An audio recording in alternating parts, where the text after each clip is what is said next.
27 अप्रैल को तुर्की का दौरा कर सकते हैं पुतिन पर तुर्की के राष्ट्रपति एर्दोआन का बयान सामने आया है। तुर्की के परमाणु ऊर्जा प्लांट का उद्घाटन कर सकते हैं पुतिन।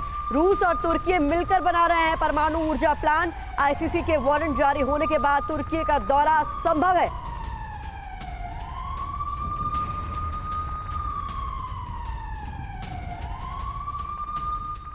और इधर बाखमुट में रूस यूक्रेन के बीच भीषण जंग जारी। बाखमुट में जंग को लेकर यूक्रेन की सेना का दावा। बाखमुट के कुछ इलाकों में रूस को सफलता।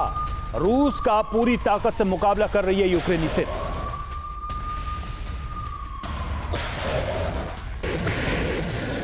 तो अब देखिए बाखमुट की तस्वीरें हम आपको दिखा रहे हैं। वो बाखमुट जिस पर अभी बहुत पहले का दावा कर चुका है वैगनर, लेकिन अभी भी ये कहा जा रहा है कि बाखमुट में जो यूक्रेनी सेना है वो अपनी तरफ से पूरा जोर लगा। लेकिन वैगनर ग्रुप ये बोल रहा है कि बाखमुट के बड़े इलाके पर हमने कब्जा कर लिया है। प्रिगोजिन पहले ही दावा कर गए, लेकिन इसके बावजूद भी क्यों बाखमुट में ये जंग इतनी ज्यादा भीषण हो रही है? क्या जो यूक्रेनी सेना है उसकी तरफ से कुछ इस तरह से हमलों को अंजाम दिया जा रहा है, या फिर जो उसकी स्ट्रेटेजी भारी पड़ती नजर आ रही है वैगनर के खिलाफ? अब देखिए बाखमुट में विनाशकारी जंग क्यों? रूस और यूक्रेन दोनों पक्ष के हिसाब से हम यहां पर देखेंगे।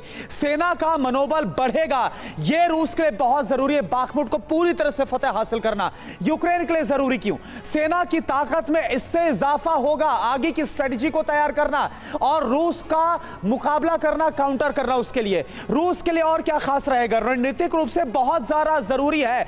बाखमुट जीतने के बाद ही आगे का जो रास्ता है डोनबास का, डोनेट्स्क का, वो क्लियर होता नजर आएगा। यूक्रेन के लिए प्रतिशोध का यह प्रतीक बना हुआ है। जवाब देने के लिए बहुत जरूरी है बाखमुट को फतेह करना। इधर रूस के लिए क्यों जरूरी हो रहा है? क्रामाटोर्स्क, स्लोवियांस्क पर कब्जे का जो रास्ता है वो यहीं से होकर निकलता है। और यूक्रेन के लिए क्यों अहमियत है? सेना के मनोबल का जो ये किला है वो फतेह होता हुआ नजर आएगा। अब बाखमुट क्यों, इसको लेकर कुछ और बड़ी बातें आपके सामने हम यहां पर रख रहे हैं। ये जानकारी आपके सामने, ये देखिए, खदानों का शहर है बाखमुट। ये एक बहुत बड़ी इंफॉर्मेशन है। खदानों का शहर, मिनरल्स हैं, नमक, जिप्सम की जो खदानें हैं वो बाखमुट में है। इसके साथ साथ खनिजों से युद्ध में हुए नुकसान की जो भरपाई है वो चाहे रूस हो या फिर वो यूक्रेन हो, दोनों के लिए बहुत ज्यादा अहम हो जाएगा। द्विवेदी सर, मेरा सवाल आपसे यह है कि बाखमुट को लेकर दावा तो बहुत पहले प्रिगोजिन कर गए थे कि हमने तो फतेह हासिल कर ली, एक रास्ता छोड़ दिया है यूक्रेनियों को भागने के लिए, लेकिन अब ऐसा होता हुआ नजर नहीं आ रहा है। बाखमुट में मौजूदा स्थिति आप क्या देख रहे हैं, और क्या वाकई में आपको लग रहा है कि रूस के लिए आसान होगा या यूक्रेन के लिए आसान होगा यहां पर जीत हासिल करना? देखो, बाखमुट है, चाहे पॉलिटिकली ले लो, स्ट्रेटजिकली ले लो, मिलिट्री तौर पर ले लो, ये बहुत ही एक अहम ऑब्जेक्टिव है और इसीलिए इसके लिए पिछले 8-9 महीने से लड़ाई हो रही है। और बाखमुट एक छोटा सा इलाका नहीं है, ये मीलों में फैला हुआ है। तो काफ़ी दबाव डाला है रशिया ने, क्योंकि रशिया, आप ठीक बता रहे हैं कि पॉलिटिकल विक्ट्री भी चाहिए, स्ट्रेटजिकली बहुत इंपॉर्टेंट है, एक पिवट बन चुकी है, एक क्लिफ हैंगर बन चुका है। तो इसलिए जो बाखमुट का कोर होता है जो अंदर, उस पर अभी तक कब्जा नहीं कर पाए रशिया। हालांकि बाकी इलाकों में उन्होंने कब्जा कर लिया है। तो मेरा ख्याल है कि बाखमुट नहीं गिरेगा, क्योंकि इसकी लड़ाई जो है और चलेगी और जिसको बाखमुट मिलेगा उसके लिए एक बहुत ही जीत का पैगाम होगा। जी, इस बीच एक और बड़ी खबर आ गई है सर, बाखमुट से ही जुड़ी हुई, जहां रूस और यूक्रेन के बीच भीषण जंग जारी है। यूक्रेनी सेना का रूसी ठिकानों पर विध्वंसक अटैक देखा गया है। यूक्रेनी हमले में रूस का हथियार डिपो तबाह होने की खबर भी सामने आ रही है और उसी से जुड़ा ये वीडियो इस वक्त आप देख भी रहे हैं। सर, ये देखिए, बाखमुट को लेकर लगातार जिस तरीके के दावे किए जा रहे हैं उसके काउंटर दावे भी किए जा रहे हैं, लेकिन ये तस्वीरें क्या बता रही है? ये तो इससे क्लोज कॉम्बैट चल रही है, क्लोज वॉर है, उसमें ये डिस्ट्रक्शन तो होंगी। और ये सारे जो हैं इस समय यूक्रेन के पीछे नाटो ने, अमेरिका ने अपनी पूरी ताकत लगाई हुई है, क्योंकि ये एक एक्चुअली ईगो पॉइंट बन गया है। जैसे अभी जनरल साहब ने बताया कि ये इसके लिए पॉलिटिकल, स्ट्रेटेजिक, मिलिट्री तीनों ऑब्जेक्टिव अचीव करने हैं। तो जो इस समय बाखमुट पे कब्जा करेगा उसके लिए एक जीत का एक ऐलान है एक तरह से।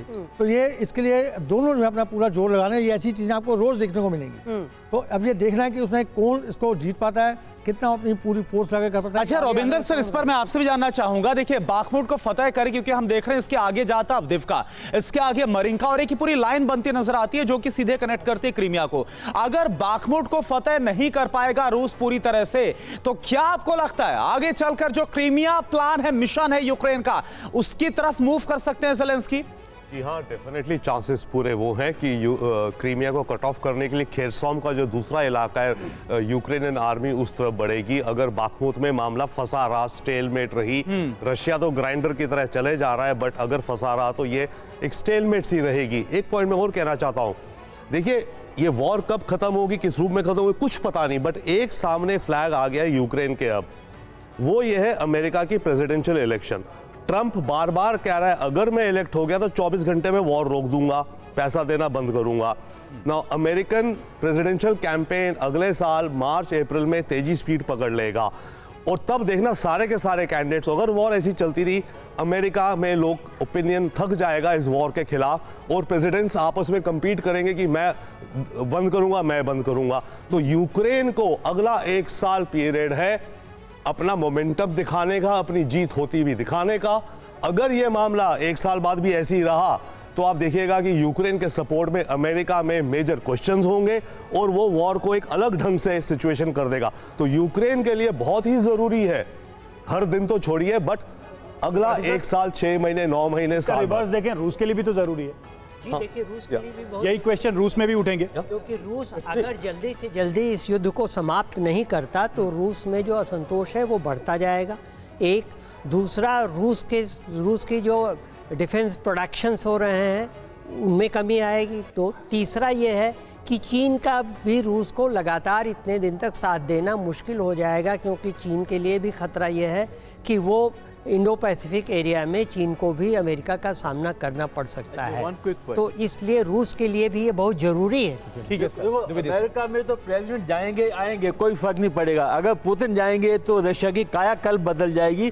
तो रशिया का बहुत हाई स्टेक्स है और पुतिन का बहुत हाई स्टेक्स है। तो इसलिए ये रशिया के हित में नहीं है कि ये युद्ध ज्यादा चले, क्योंकि पुतिन साहब की जो कुर्सी है अभी बड़ी नाजुक हालत। अगर मैं ऐसे कहूं कि एट रिस्क सबसे ज्यादा कौन है? पुतिन का रिस्क सबसे ज्यादा है। और खतरा किससे? प्रिगोजिन से। खतरा किससे? प्रिगोजिन से नहीं, खतरा तो यह है कि लड़ाई के अगर कोई रिजल्ट नहीं पहुंचा। नहीं, पुतिन के जाने का खतरा सबसे ज्यादा किससे है? क्योंकि अभी ये भी दावा किया गया था कि प्रिगोजिन ही उनके लिए बहुत बड़ा खतरा साबित हो रहा है। अंदर से बहुत खतरा है साहब, अंदर से खतरा उनके लिए बहुत है, बाहर से खतरा कम है। अंदर से जो बगावत होगी वो बहुत नाजुक हालत में चली जाएगी। ट्रंप के लड़ने का तो देखिए, ट्रंप की जहाँ तक बात है, मेरे ख्याल से ट्रंप के लड़ने का तो इलेक्शन लड़ने की पॉसिबिलिटी भी कम हो रही है। सिंह सर कुछ ऐड करना चाह रहे हैं? की पॉसिबिलिटी हो रही है। बट वो डिबेट हो जाएगी ना, कुछ पर डिबेट होगा, जैसे अफगानिस्तान था कि ट्रूप्स वापस लाने हैं, तो ये डिबेट। सर आपका टेक। जो रविंद्र सर ने बताया ये बड़ी इंपॉर्टेंट पॉइंट है कि अमेरिका में जो पॉपुलेशन है वो ओपिनियन बहुत मैटर करता है। प्रेसिडेंट इलेक्शन में the president which is in running has to convince, उसको पूरे अपने देश को कन्विंस करना पड़ता है। ठीक है कि मैं आपके लिए क्या करना हूं। ठीक है, देखिए कुल मिलाकर जो युद्ध में शामिल है, हर देश के अंदर कुछ ना कुछ इसका प्रेशर बन रहा है।